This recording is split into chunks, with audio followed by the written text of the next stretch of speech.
बिना माइनॉरिटी के खिलाफ कौन सा बिल लेकर के आए आप? अखिलेश जी को मैं चुनौती देता हूँ, इस एफसीआरए बिल का जो प्रावधान लाया है, इसमें एक भी प्रावधान ऐसा है आप दिखाइए जो कोई भी माइनॉरिटी का खिलाफ है।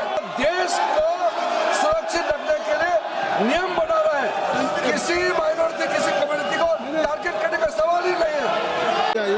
और स्पीकर साहब सबकी राय से जो भी बिजनेस एजेंडे पे आता है वो आता है। नहीं, अगर आपके हैं item number 28A Shri Nityanand Rai जी।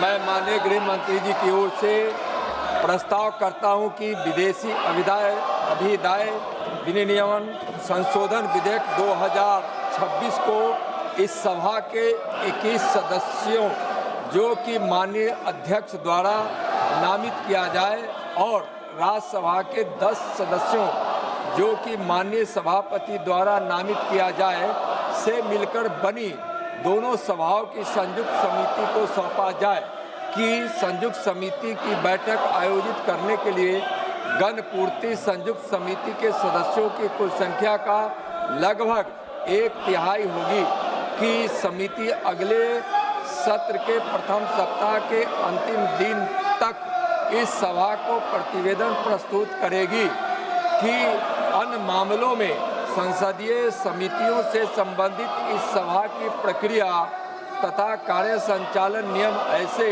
परिवर्तनों और उपरांतरणों के साथ लागू होंगे जो अध्यक्ष तय करें और कि यह सभा राज्यसभा से सिफारिश करती है कि राज्यसभा उक्त संयुक्त समिति में शामिल हो और राज्यसभा द्वारा संयुक्त समिति में नियुक्त किए जाने वाले सदस्यों के नाम इस सभा को सूचित करे। श्री केसी वेणुगोपाल जी, what do you want to say? But if I'm allowing you to KC Venugopal ji, now if I'm allowing to केसी वेणुगोपाल जी तो आप Just now we got a मैं उनको अलाउ भी कर रहा हूँ, आप सदन नहीं खाली कर रहे हैं। Sir, just now we got an information. The bill is circulated for moving a resolution from the government on FCRA in the name of Honorable Amit Shah ji. Sir, this legislation is clearly for targeting NGOs and minority institutions, those who are doing good work. One side, RSS is getting complete donation from the foreign countries. On one side, RSS is getting. On the other side, government is trying to target the minorities and NGOs. The government should withdraw this bill. The government should withdraw this bill. We demand for the withdrawal bill.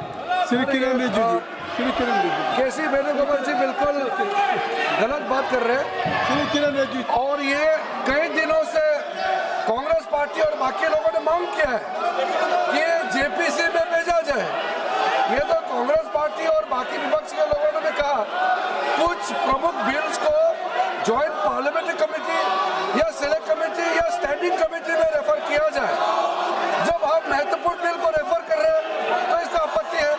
अगर किसी वेणुगोपाल जी या किसी party के member को इस bill में आपत्तिजनक कोई चीज है या किसी वहाँ बिंदु पे इसका विरोध है तो जेपीसी में आप अपना बात रख सकते हैं।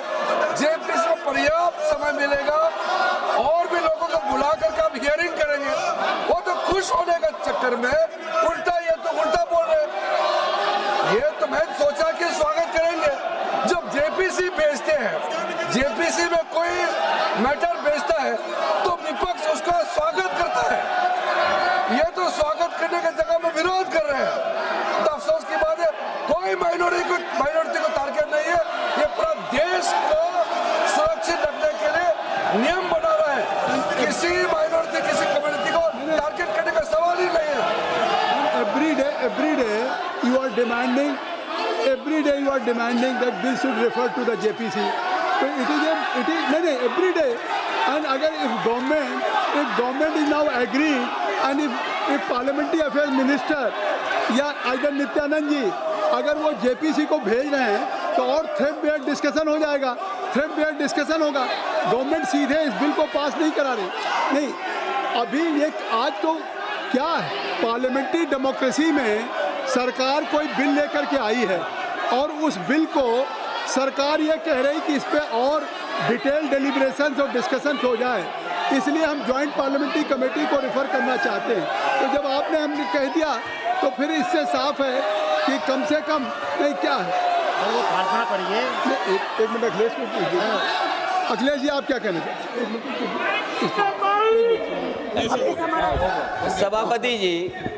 सभापति जी बहुत लड़ने के बाद मुझे मौका मिल रहा है बोलने के लिए। मैंने दिया तो समय आपको। मुझे तो लग रहा था कि 3 बजे तो बहस शुरू हो जाएगी। नहीं, मैंने समय दिया। 3 बजे तो बाद 2 बजे भी कोई नहीं दिखाई दे रहा है यहाँ पर। धन्यवाद दीजिए ना कि समय आपको सभापति दिया। महोदय, जो सरकार FCRA ला रही है इसके खिलाफ में हम पूरे विपक्ष के लोग हैं।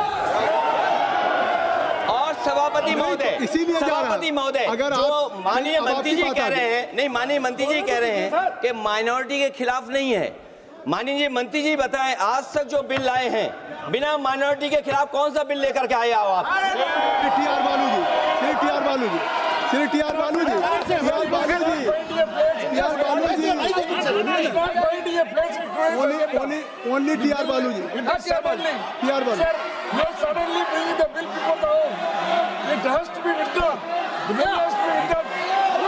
I think so that's why government has referred to the JPC. किरण रिजिजू जी अब सुन लीजिए, इफ आई मैं जिम्मेदारी का सब कह रहा हूँ। अगर मैं सबको अलाउ कर रहा हूँ, आपको अलाउ किया टी आर बालू साहब को, अखिलेश यादव जी को, तो अब फिर किरण रिजिजू जी को सुनिए। मैं जिम्मेदारी के साथ कहता हूँ, अखिलेश जी को मैं चुनौती देता हूँ। इस FCRA बिल का जो प्रावधान लाया है, इसमें एक भी प्रावधान ऐसा है आप दिखाइए जो कोई भी माइनॉरिटी का खिलाफ है। ये सर सरासर झूठ बात फैलाया जा रहा है देश में। किसी माइनॉरिटी को टारगेट करने का सवाल ही नहीं है। आप चाहते कि विदेश का धन बिना कानून के ऐसा ही देश में ला करके मर्जी खर्चा करने का क्या? This country is not a banana republic. There should be rules and regulation as per the spirit of the constitution. There is not a single provision in the proposed FCRA targeting any minority institutions. There is a campaign to mislead certain communities. I take full responsibility to ensure that not a single provision is against any minority community. This is for the well-being of the security of every community of India. And if any confusion, so you can discuss detailed deliberations in JPC. So already government is going to do. प्रश्न ये है कि श्री नित्यानंद राय जी द्वारा प्रस्तुत प्रस्ताव को स्वीकृत किया जाए। जो सदस्य प्रस्ताव के पक्ष में हैं वो हाँ कहें, जो सदस्य प्रस्ताव के विपक्ष में वो ना कहें। मेरे विचार में